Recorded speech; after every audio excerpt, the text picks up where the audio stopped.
తెలుగువారి number 1 choice Telugu matrimony.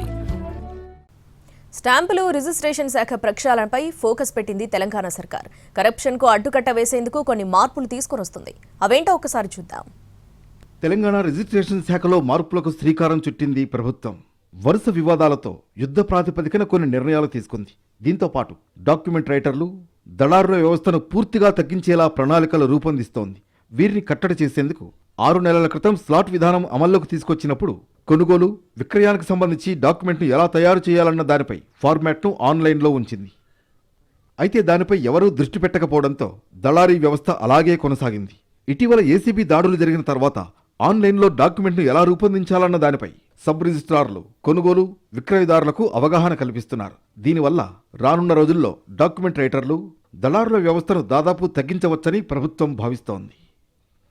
ఒక November నెలలోనే 13 సబ్ రిజిస్ట్రార్ కార్యాలయాలపై జరిగిన ఏసీబీ దాడులతో రైటర్లు, దళారులు ఆఫీసులోకి రాకుండా ఇప్పటికే సబ్ రిజిస్ట్రార్లు కట్టుదిట్టమైన చర్యలు చేపట్టారు. అలాగే కొనుగోలు, విక్రయదారులు తమ డాక్యుమెంట్లతో తమకు కేటాయించిన స్లాట్ సమయానికి సబ్ రిజిస్ట్రార్ కార్యాలయం లోపలికి వచ్చేలా చూస్తున్నారు. రిజిస్ట్రేషన్ అయ్యేంత వరకు వారికి సలహాలు, సూచనలు ఇస్తున్నారు. అయితే ప్రభుత్వం ఒకవైపు సంస్కరణల దిశగా ముందుకు పెడుతుంటే మరికొందరు సబ్ రిజిస్ట్రార్లు మాత్రం తమ అవినీతి విషయంలో అస్సలు తగ్గడం లేదన్న ఆరోపణలు వస్తున్నాయి. ఇబ్రహీంపట్నం, రంగారెడ్డి జిల్లా joint sub registrar 1, Choutuppal, Yadagirigutta, Bhuvanagiri sub రిజిస్ట్రార్ల పేర్లు ప్రముఖంగా వినిపిస్తున్నాయి. ప్రస్తుతం ఇబ్రహీంపట్నం సబ్ రిజిస్ట్రార్ 1 గతంలో 3 సార్లు ఏసీబీకి పట్టుబడ్డారు. అయినా ఆయన తీరులో మాత్రం ఎలాంటి మార్పు రాలేదని తెలుస్తోంది. రంగారెడ్డి జిల్లా జాయింట్ సబ్ రిజిస్ట్రార్ 1పై సైబరాబాద్ ఈఓడబ్ల్యూ స్టేషన్లో ప్రస్తుతం కేసు నమోదైంది. ఇక చౌటుప్పల్, యాదగిరిగుట్ట, భువనగిరి సబ్ రిజిస్ట్రార్లు అనుమతి లేని ప్లాట్లకు, ప్రభుత్వ భూములకు బై నెంబర్లు వేసి భారీగా రిజిస్ట్రేషన్లు చేస్తున్నారన్న ఫిర్యాదులు ప్రభుత్వానికి అందుతున్నాయి.